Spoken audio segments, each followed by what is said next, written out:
So it's Monday evening-ish, and I'm just gonna update you on my reading. I'm 50 pages from the end of Robin Hood by Paul Creswick. This is just one of the many different legends of Robin Hood. This concentrates on his younger years. I think he's probably about like 10 or 12 when it starts, and yeah, it's quite interesting. I can see a lot of the stories in here that have been in popular culture and a lot of the movies and TV shows and everything like that, and a lot of the stories that should be in there that are really quite interesting as well. And the politics in this is great. I've tagged a lot of things where it's just like, the general idea of steal from the rich, give to the poor, but also like, at one point they're going to hurt someone who's hurt them. Like, this man was going to hang Robin. Carfax, who's one of the main villains, was going to hang Robin. And so when they catch Carfax, they say they're going to hang him up by his feet and just leave him. And Robin's just like, no, for I should always feel shame were we to be as harsh with an enemy as he would be with us. It would show us no better than he is. And it's just like, yeah, let's not be the villains. Like, yes, we want revenge and we want to get back at him, but let's not use his tactics, because that would make us also the bad guy. I still have 5 plays left, so I'm going to try and do a play a day in the Henrik Ibsen thing. I'm just going to read it in order. So Ghost, An Enemy of the People, Rajmar Slom, Hedda Gabler, and The Master Builder. So I'm going to read Ghosts today, and then I also want to finish St. Augustine's Confessions if I'm able to temper my anger enough. This is a book that I always have my pen beside me and writing comments in it. Like, just here I say, how do you know God's judgment? Because he said, in those days I admired people in this way, according to the judgments I heard of them from others, not according to your judgment, my God, in whom no one is deceived. And I was like, well, how do you know God's judgment? And are you the voice of God all of a sudden? Like, it's just so frustrating, because these are people who derive pleasure from plays and from speaking and from learning, and it's just like, dude, like, that, I think that's okay. Like, it's not harmful. So it's very frustrating. That's just a small sample. Yeah.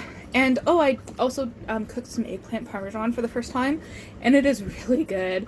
And while I was doing that, because it's a little, like, it takes a while to assemble and to put together, I was listening to Parable of the Sower.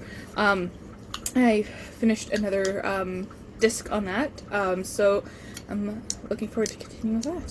So I just finished reading Ghosts by Henrik Ibsen, and I think it might be one of my all-time favorite plays.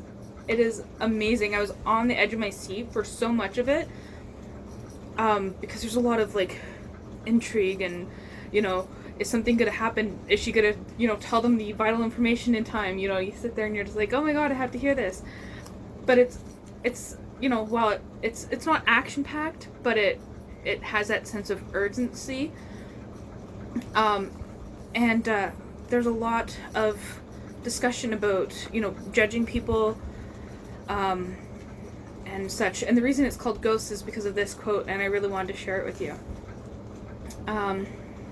She says, I live in constant fear and terror because I can't rid myself of all these ghosts that haunt me. The longer I live, the more convinced I am that we're all haunted in this world, not only by the things we inherit from our parents, but by the ghosts of innumerable old prejudices and beliefs, half-forgotten cruelties and betrayals. We may not even be aware of them, but they're just the same and we can't get rid of them. The whole world is haunted by these ghosts of the dead past. You've only to pick up a newspaper to see them weaving in and out between the lines. If we only had the courage to sweep them all out and let in the light.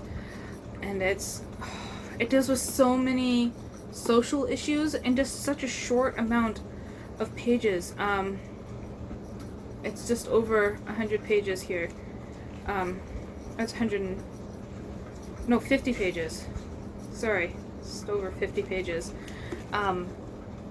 It's really good. I'm really looking forward to his other ones, because I haven't read those ones yet either. But I know I loved A Doll's House. I love Ghosts even more. And I'm looking forward to the other ones too. So I just finished Robin Hood by Paul Creswick, and I rather enjoyed it. If you don't think too much about all the plot holes and the fact that, you know, he'll start off with one story and end up telling a totally different one in each chapter, it is quite an enjoyable story. There's lots of mischief and like tricks being played and such like that. And I'm looking forward to watching one of the Robin Hood movies now. I'm not exactly sure which one, but we'll see.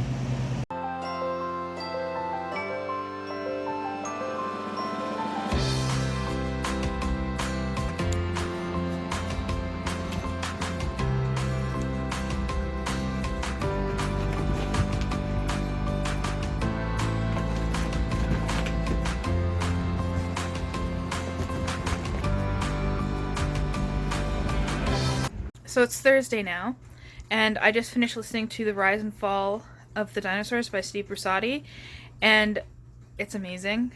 One of the great things about this is that, one, he makes it feel really current, even though he's talking about things that have been dead for millions of years. Like, it feels like what happened to the dinosaurs, like, their whole history is relevant to the present day.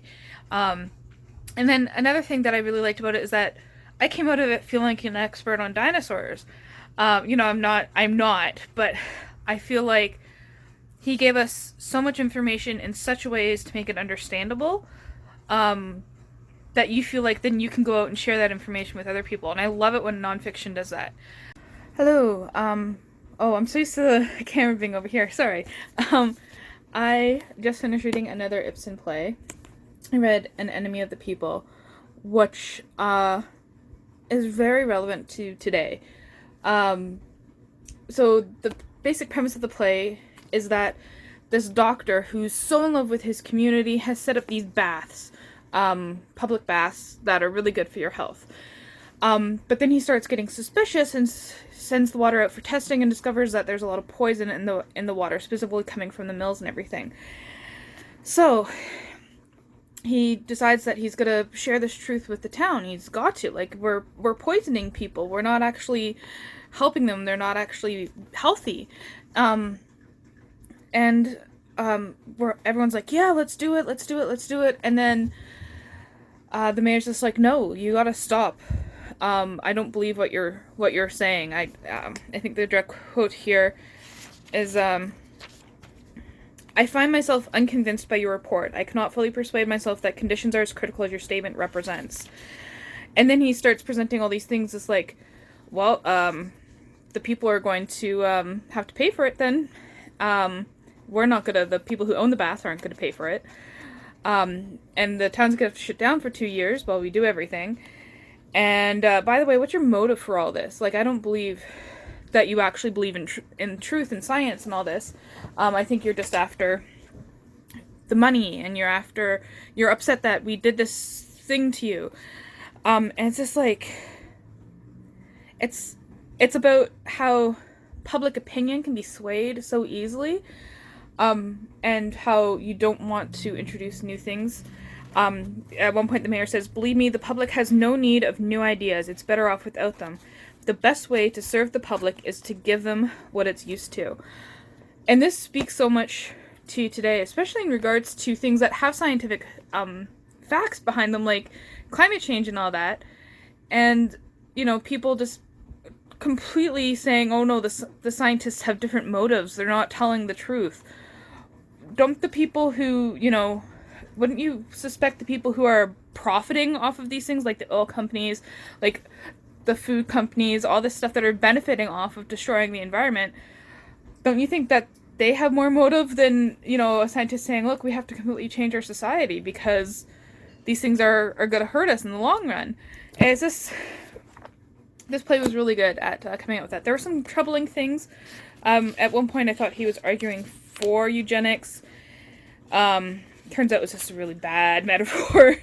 And some other things he said about, you know, we've got to, you know, take away the vote from everyone except for the smart people. It's like a slippery slope there. But yeah, it was really, really interesting otherwise. Hi, book 2. I just got back from work and I realized I finished reading Robin Hood. So I decided to open a new book here. So I got my random numbers. Oh, and it's another book of plays. Okay. So this is Modern African Drama. And for me, this will be a reread. And yes, I did Rabbit because I think I only read like 2 or 3 plays from this. And that was way back in university. So my first year of university. 10, that would have been 2004, so 15 years ago. That's crazy. So like I can't remember anything. And actually I'm gonna open another book because the way I like to read plays is all in one sitting, and I'm just looking for a book right now that I can just read a few pages each night before bed, and that's not going to suit this, but I'm going to still read this. I'm back with another book. Let's see what this one. Okay, I don't know which way the cover is. This is the way the cover is, or is this the way the cover is? I think this is the cover because this has a barcode. This is Vert by Jeff Noon. Virtual Wonderland, the mainstreaming of cyberpunk. That doesn't have a description on the back of what it is. I think I might have just picked it up because of how colorful and cool it looked.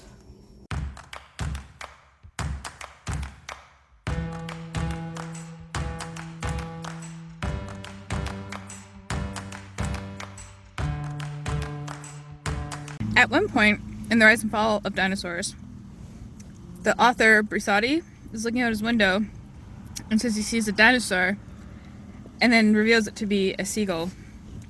So I'm currently surrounded by dinosaurs. There's this one right here. Look at him.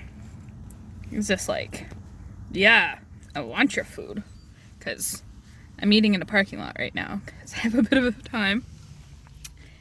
And then look at all these little dinosaurs after my food. I'm not sharing, seagulls, sorry.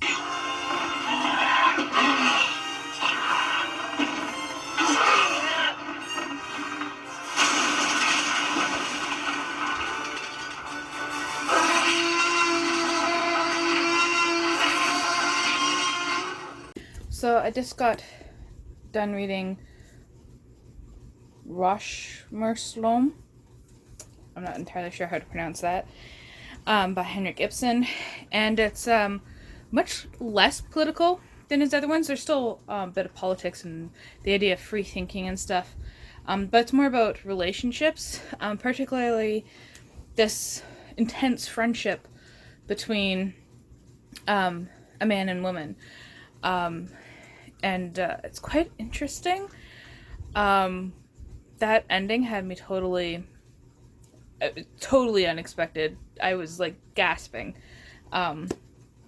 So yeah, I don't really have much more to say about that. It's quite a short play, and it's more about relationships than politics and stuff like that. So yeah, so I finally know what Vert is about now. I'm about 55 pages in, and to me it's like Neuromancer meets Clockwork Orange, in that like there's the cyberpunk element about like hacking into your brain, but there's also a lot of different terminologies and stuff, and there's kind of like this group of no good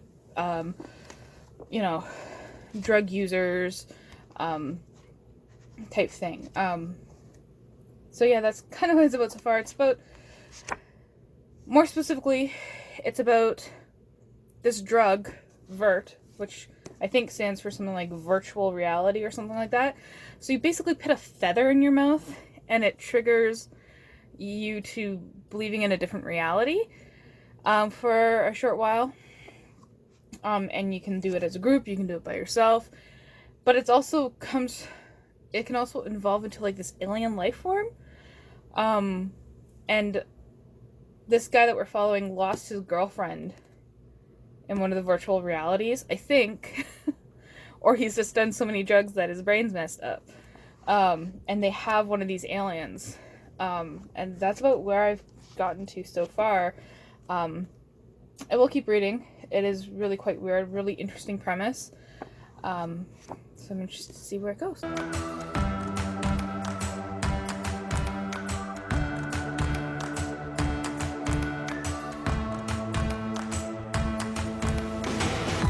So I just read my last Ibsen play of the week, Hedda Gabler, and I really don't know what to say about it. Besides, I really don't like Hedda. I don't think you're supposed to like her. She's a really horrible person in every sense of the word. Yeah, it's about a young aristocratic woman who's married into a bourgeois family, and is just not happy. And that's of her own choosing. Yeah. So I still have the Master Builder, but I'm going to get into that tomorrow, which will be next week's vlog. And that's it for this week. Nothing else to say except goodbye.